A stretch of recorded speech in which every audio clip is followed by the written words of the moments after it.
Une minute de silence pour un deuil bien plus long. Le visage fermé, ces policiers rendent hommage à leurs 28 collègues, tous ceux qui se sont suicidés depuis le début de l'année.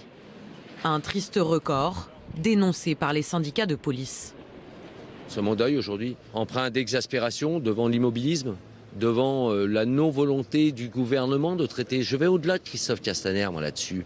Vous savez, il y a un gros problème dans la police nationale. Ce problème des suicides qui est lié à quoi? À nos conditions de travail, à notre manque de reconnaissance, à notre stigmatisation par de pseudo-politiques. Vous savez, ceux qui prétendent que nous sommes des sanguinaires un jour ou des racistes le lendemain. Tout cela qui stigmatise, ceux-là sont en partie fautifs dans le drame qui est le nôtre aujourd'hui. Partout en France, les policiers se sont réunis devant les commissariats ce matin, comme ici à Toulouse. Les collègues se foutent en l'air tout simplement, parce qu'ils n'en peuvent plus. La pression du chiffre, les statistiques, les rappels incessants, la pression, le management, tout est en cause. On manque vraiment de moyens, d'effectifs, d'horaires décents pour pouvoir travailler aujourd'hui, quoi. Un cri d'appel à leur ministre Christophe Castaner.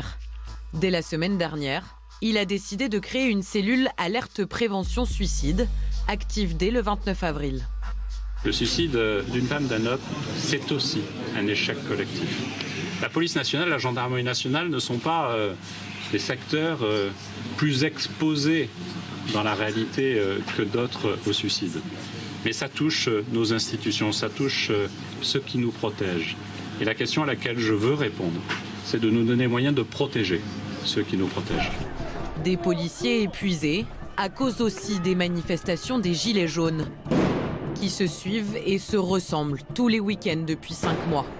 Au bout d'un moment, la corde, elle craque. Nous sommes au-delà, en dessous des matricules, vous avez des cœurs qui battent et il y a un épuisement physique, un épuisement psychologique. Ça rogne indéniablement sur la vie de famille et sur les possibilités de pouvoir prendre des repos.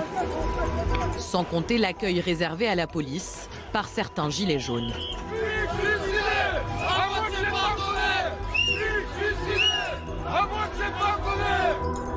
Demain encore, l'acte 23 s'annonce tendu. 60 000 policiers et gendarmes seront mobilisés. D'après les informations dont nous disposons à l'heure actuelle, les casseurs seront à nouveau au rendez-vous demain. Dans certaines villes de France, à Toulouse, à Montpellier, à Bordeaux par exemple, mais en particulier, tout particulièrement à Paris. Leur objectif affiché est clair, reproduire le 16 mars. Pour cette nouvelle épreuve de force, le préfet de police a pris les devants. Il a annoncé avoir déjà interdit 2 des 3 manifestations déclarées en préfecture.